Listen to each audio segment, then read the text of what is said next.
Selamat siang para netizen dimanapun kita berada, salam inspirasi bagi kita semua. Kacau ya, Sri Mulyani blokir APBN 50 triliun.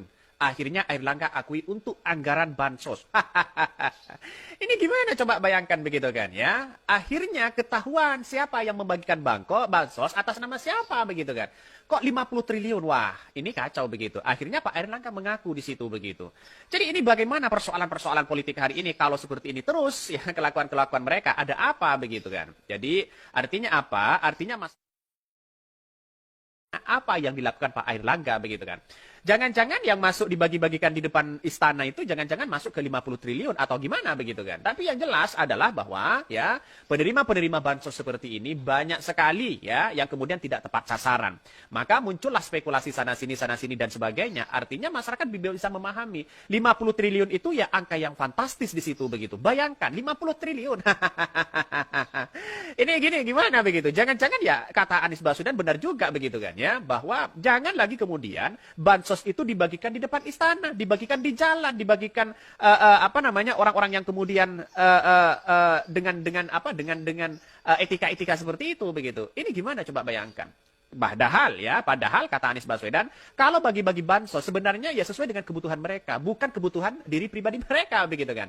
Ya kalau kebutuhan para calon ya ini gimana begitu kan ya. Bahkan ya asumsi dari sini sudah bisa terbantahkan bahwa Airlangga minta warga penerima bansos berterima kasih kepada Jokowi 50 triliun. Ya. Untunglah Sri Mulyani membekukan atau memblokir ya 50 triliun itu begitu. Jadi ya bisa dikatakan aman sebenarnya begitu. Jadi inilah proses demokrasi hari ini kalau masih menggunakan kata-kata seperti itu agak gimana begitu kan. Nuansanya bagaimana ya cara berpikir itu kan secara rasionalitas kita harus memahami betul bahwa bansos itu sesuai dengan kebutuhan masyarakat, bukan dirapel bukan lalu kemudian dirapel 2 bulan dan 3 bulan dan sebagainya begitu. Ini kan gimana coba bayangkan. Kebutuhan masyarakat itu harus 1 bulan menerima 1 bansos begitu kan ya, atau setiap 6 bulan sekali dan sebagainya. Kenapa ini kok dirapel? Itu menjadi pertanyaan penting bagi kita. Kenapa ya istana ya Pak Jokowi begitu hinanya memberikan sembako di pinggir jalan di situ? Nampaknya agak ada tanda-tanda kepanikan yang sangat luar biasa kalau menurut saya. Kenapa saya katakan seperti itu? Karena nampaknya mereka sudah mulai agak goyah bagaimana untuk bisa memenangkan anaknya. Kan begitu logika masyarakat Indonesia.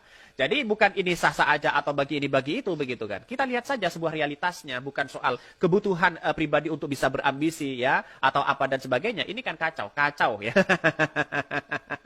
Bayangkan 50 triliun ya akhirnya Airlangga mengakui anggaran bansos. Sri Mulyani sudah memblokir APBN ini ya. Mari baca komentar netizen. Ketahuan deh katanya. Ini komentar dari netizen.